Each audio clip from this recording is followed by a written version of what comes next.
بسم اللہ الرحمن الرحیم۔ السلام علیکم ورحمۃ اللہ وبرکاتہ۔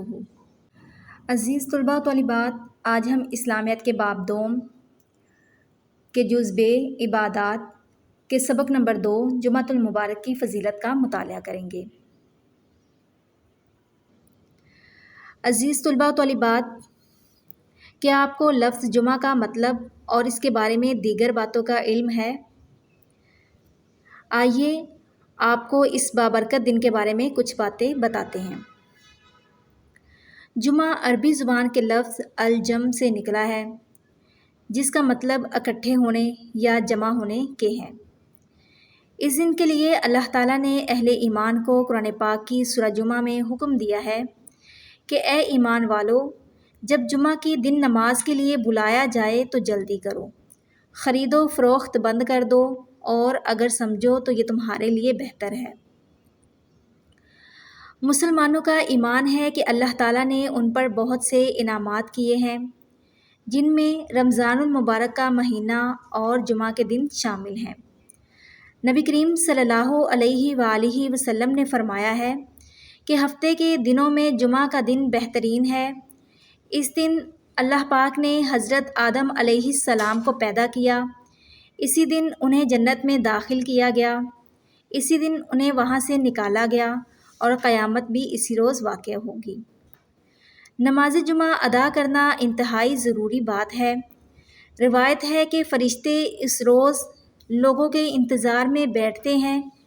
نبی آخر الزماں صلی اللہ علیہ وآلہ وسلم کا کہنا ہے کہ جس مسجد میں جمعہ کی نماز ادا کی جاتی ہے، اس کے دروازے پر فرشتے موجود ہوتے ہیں تاکہ نماز ادا کرنے والوں کو خوش آمدید کہا جائے۔ جمعہ کے روز ایک سات ایسی ہوتی ہے جب دعا قبول کی جاتی ہے۔ حضرت ابو ہریرہ رضی اللہ عنہ سے روایت ہے کہ نبی کریم صلی اللہ علیہ وآلہ وسلم نے فرمایا کہ جمعہ کے روز میں ایک ایسی ساعت ہوتی ہے، ساعت مطلب گھڑی ہوتی ہے، جب اہل ایمان کی دعا قبول کی جاتی ہے۔ اس دن کی گئی خیرات کا مقام بھی بہت بلند ہے۔ نبی کریم صلی اللہ علیہ وآلہ وسلم نے فرمایا ہے کہ جمعہ کے دن کی گئی خیرات سب سے افضل ہے۔ جمعہ کا دن مسلمانوں کے لیے عید کے دن جیسا ہے۔ ابن عباس رضی اللہ عنہ سے روایت ہے کہ نبی کریم صلی اللہ علیہ وآلہ وسلم نے فرمایا کہ جمعہ کا دن خوشی کا دن ہے، لہٰذا جو بھی یہ دن دیکھے اسے چاہیے کہ غسل کرے۔ ایک اور روایت میں ہے کہ جو کوئی اس دن غسل کرے، خوشبو لگائے، بہترین کپڑے پہنے اور امام کی بات کے دوران خاموشی کے ساتھ اس کی بات سنے، اس کے لیے اس دن اور اگلے جمعے کے دن تک گناہ معاف کر دیے جاتے ہیں۔ سبحان اللہ۔ آئیے مطالعہ شروع کرتے ہیں۔ جمعۃ المبارک کی فضیلت۔ حاصلات تعلم۔ اس سبق کی تکمیل پر آپ اس قابل ہو جائیں گے کہ قرآن و سنت کی روشنی میں یوم جمعہ اور نماز جمعہ کی اہمیت سے آگاہ ہو سکیں، نماز جمعہ اور جمعہ کے دن کے فضائل سے واقف ہو سکیں، نماز جمعہ کے احکام و آداب جان سکیں، نماز جمعہ سے حاصل ہونے والے معاشرتی فوائد سے آگاہ ہو سکیں، اتحاد و یکجہتی کے حوالے سے جمعہ کی اہمیت کو جان سکیں۔ جمعۃ المبارک کی اہمیت و فضیلت۔ جمعہ سب سے اہم اور افضل دن ہے۔ حضرت محمد رسول اللہ خاتم النبیین صلی اللہ علیہ وآلہ واصحابہ وسلم نے اسے سید الایام یعنی تمام دنوں کا سردار قرار دیا ہے۔ اس دن اللہ تعالیٰ کی خصوصی رحمتیں اور برکتیں نازل ہوتی ہیں۔ اللہ تعالیٰ نے قرآن مجید میں مسلمانوں کو حکم دیا ہے کہ جب جمعہ کی اذان دی جائے تو نماز کے لیے دوڑے چلے آئیں۔ مزید جانیے، نماز جمعہ صرف جمعہ کے دن نماز ظہر کی جگہ ادا کی جاتی ہے۔ اللہ تعالیٰ نے ارشاد فرمایا، یا ایھا الذین آمنوا اذا نودی للصلاۃ من یوم الجمعۃ فاسعوا الی ذکر اللہ وذروا البیع ذالکم خیر لکم ان کنتم تعلمون۔ سورۃ الجمعہ آیت نمبر 9۔ ترجمہ: مومنوں، جب جمعہ کے دن نماز کے لیے اذان دی جائے تو اللہ کی یاد یعنی نماز کے لیے جلدی کرو۔ اور خرید و فروخت ترک کر دو۔ ترک مطلب چھوڑ دو، اگر سمجھو تو یہ تمہارے حق میں بہتر ہے۔ یوم جمعہ اور نماز جمعہ کے فضائل۔ جمعہ کا دن سب سے بہترین دن ہے۔ جمعے کے دن کی فضیلت کے بارے میں نبی اکرم صلی اللہ علیہ وآلہ وسلم نے فرمایا، جمعہ کے دن میں ایک ایسی گھڑی ہوتی ہے جس میں کی گئی دعا اللہ قبول فرماتا ہے۔ جاننے کی بات، جمعہ کے دن سورۃ الکہف کی تلاوت کرنے کی بہت فضیلت ہے۔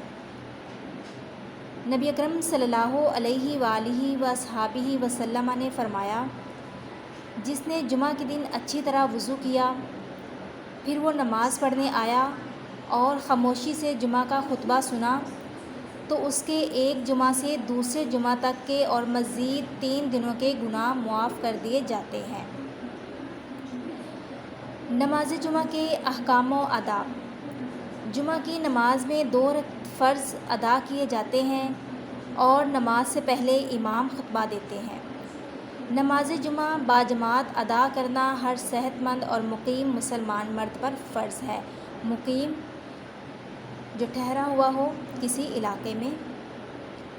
جان بوجھ کر نماز جمعہ ادا نہ کرنا بہت بڑا گناہ ہے۔ نبی اکرم صلی اللہ علیہ وآلہ وسلم نے فرمایا، لوگ نماز جمعہ چھوڑنے سے باز آ جائیں، ورنہ اللہ ان کے دلوں پر مہر لگا دے گا اور وہ غافلوں میں شامل ہو جائیں گے۔ یاد رکھیں، جمعہ کے دن کثرت سے درود پڑھنا چاہیے، اس لیے کہ درود آپ صلی اللہ علیہ وآلہ وسلم پر پیش کیا جاتا ہے۔ جمعہ کے دن غسل کرنا، ناخن کاٹنا، صاف ستھرے کپڑے پہننا، سرما اور خوشبو لگانا سنت ہے۔ نماز جمعہ کے لیے مسجد میں جلدی پہنچنے اور پہلی صف میں بیٹھنے کی بہت فضیلت ہے۔ جمعہ کا خطبہ خاموشی اور توجہ سے سننا چاہیے۔ مسجد میں جہاں جگہ ملے خاموشی سے بیٹھ جانا چاہیے۔ نماز جمعہ کے معاشرتی فوائد۔ نماز جمعہ ادا کرنے سے محبت اور اتفاق و اتحاد کی فضا پروان چڑھتی ہے۔ ایک دوسرے کے حالات سے آگاہی ہوتی ہے۔ مسلمانوں کے باہمی تعلقات مضبوط ہوتے ہیں۔ باہمی آپس کے تعلقات ہوتے ہیں۔ نماز جمعہ کے خطبے میں دینی تعلیمات دی جاتی ہیں۔ نماز جمعہ مسلمانوں کی اصلاح اور تربیت کا اہم ذریعہ ہے۔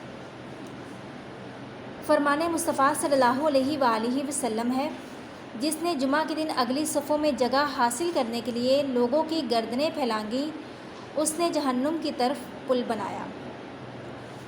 مسلمانوں کو چاہیے کہ وہ جمعہ کے دن نماز جمعہ کے لیے اچھی طرح تیاری کرے، تمام آداب کا خیال رکھے، زیادہ سے زیادہ درود شریف پڑھے اور نماز جمعہ کو کسی صورت ترک نہ کرے۔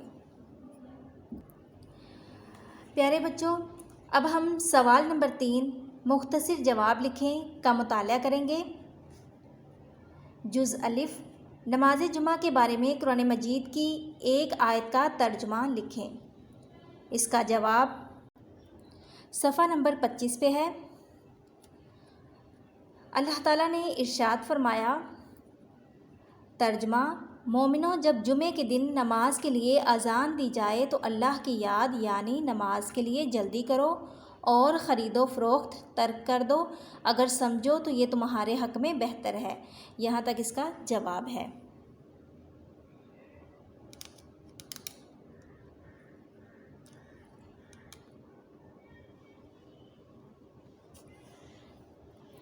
جز ب، نماز جمعہ کے 2 آداب لکھیں۔ اس کا جواب صفحہ نمبر 26 پہ ہے۔ جمعہ کا خطبہ خاموشی اور توجہ سے سننا چاہیے۔ مسجد میں جہاں جگہ ملے خاموشی سے بیٹھ جانا چاہیے۔ پیارے بچوں، آپ ان میں سے کوئی سے 2 نماز جمعہ کے آداب لکھ سکتے ہیں۔ جز نمبر ج، یوم جمعہ کی فضیلت کے بارے میں ایک حدیث کا ترجمہ لکھیں۔ اس کا جواب صفحہ نمبر 26 پہ ہے۔ جمعے کے دن کی فضیلت کے بارے میں نبی اکرم صلی اللہ علیہ وآلہ وسلم نے فرمایا، جمعہ کے دن میں ایک ایسی گھڑی ہوتی ہے جس میں کی گئی دعا اللہ قبول فرماتا ہے۔ یہاں سے لے کر یہاں تک اس کا جواب ہے۔ جز دال، جمعہ کے دن درود پاک پڑھنے کی کیا اہمیت بیان کی گئی ہے؟ اس کا جواب صفحہ نمبر 26 پہ ہے۔ جمعہ کے دن کثرت سے درود پڑھنا چاہیے، اس لیے کہ درود آپ صلی اللہ علیہ وآلہ وصحبہ وسلم پر پیش کیا جاتا ہے۔ عزیز طلباء و طالبات، آپ نے مشقی سوال نمبر 3 کے جز الف ب ج د کو اچھے سے ذہن نشین کرنا ہے۔ دعاؤں میں یاد رکھیے۔ اللہ حافظ۔